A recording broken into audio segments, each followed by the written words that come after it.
کہ اپنے کام کو مقصد بنا کے کرو، جن کے جتنے کام ہیں اس کی قدر کرو اور اس کے معاون بنو. اس کے معاون بنیں گے تو اس کا اجر و انعام اللہ ہمیں بھی دیں گے. ہم اس کے معاون ہیں، ہم اس کے لیے دعا گو ہیں، ہم اس کے لیے جان مال سے جتنی کر سکتے ہیں وہ بھی کریں گے اور اپنے کام کو مقصد بنائیں گے.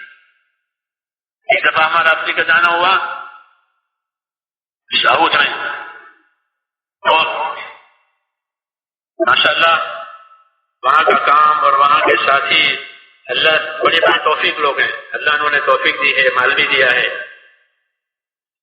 قربانی والے ہیں، ایسا ماحول ہے. تو میں نے ان سے کہا، میں نے کہا تمہارا ماحول ایسا ہے جیسا ایک باغ ہوتا ہے، ہر قسم کے پھل پھول، اس لیے لوگ اس باغ کی طرف آتے ہیں، اس کی سیر کرتے ہیں، اس کو دیکھتے ہیں. جیسے تمہارا ملک ہے، لوگ تمہارے پاس آئیں گے، ہر قسم کے لوگ آئیں گے، جماعت والے بھی آئیں گے، جمعیت والے بھی آئیں گے، ہر قسم کے لوگ آئیں گے یہاں. تو ہمیں کیا کرنا چاہیے؟ ہمارے ساتھی تھے پرانے، آپ کو یہ کرنا چاہیے کہ دیکھو ہم ایمان لاتے ہیں اور ہمارا ایمان تمام نبیوں پر ہے، ہم ہر نبی کی تصدیق کرتے ہیں کہ اللہ نے جتنے نبی بھیجے ہیں، جن کے نام ہم کو معلوم ہے وہ، جن کے نام ہم کو معلوم نہیں ہے وہ، ان سب پر ہمارے ایمان ہے. یہاں فرق بین احد من الرسل، سب ایمان، سب نبیوں پر ہمارے ایمان، لیکن اپنے نبی کا اتباع کریں گے، اپنے نبی کا اتباع کریں گے، تمام نبیوں پر ایمان رکھیں گے، ان کے حق ہونے کا یقین کریں گے، اپنے نبی کے حق ہونے کا یقین کریں گے اور اتباع بھی کریں گے. ایسا آپ کو رہنا ہے کہ جتنے دینی کام ہیں اس کے معاون بنو، اس کے خیر خواہ بنو اور اپنے کام کو کام بنا کے کرو، اپنے کام کو مقصد بنا کے کرو. اس سے کیا ہوگا کہ اس کے خیر حاصل ہوگی، ساری امت بنتی ہے کہ کسی کے تعاون سے، امت بنتی ہے کسی کے ہمدردی سے، یہ امت بنتی ہے کسی کے قدردانی سے.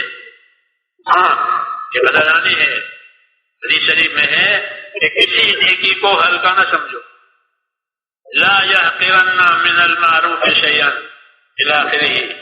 کسی نیکی کو حقیر نہ سمجھو، دنیا میں کوئی نیکی کوئی کر رہا ہے وہ حقیر نہیں، کوئی گناہ بھی حقیر نہیں ہے کہ کسی گناہ کو بھی حقیر نہ سمجھو. عائشہ گناہوں کو حقیر نہ سمجھا جائے، حضور فرماتے تھے گناہ کو گناہ کی وجہ سے حقیر نہیں سمجھا ہے. ایک چنگاری کی ساری عمارت میں آگ لگا ہے، چھوٹا گناہ نہیں ہے، یہ چھوٹی چنگاری، گناہ بھی حقیر نہیں ہے، خطرناک چیز ہے چھوٹی چنگاری کی طرح سے، اور نیکی بھی معمولی نہیں ہے. ایک گٹلی ایک درخت بنا دیتی ہے، سارا سال پھل دیتی ہے. ہاں جب درخت ہو گیا تو ہر سال پھل دے گا، بچی گٹلی. اس نے فرمایا کسی نیکی کو حقیر نہیں سمجھنا. تو کوئی بھی نیکی دنیا میں ہو رہی ہے ہم اس کے قدردان ہیں، ہم اس کی قدر کریں گے. ہاں اس کو آگے کی رہبری کریں گے کہ یہ کرتے ہو یہ بھی کرو، یہ چرچا ہی ہوئی، یہ دعوت ہوئی، یہ کرتے ہو ہاں یہ بھی کرو. جوڑ ملاؤ، اس کی تردید، اس کی تحقیر نہیں ہے، یہ بھی ایک اس کا جز ہے دین کا.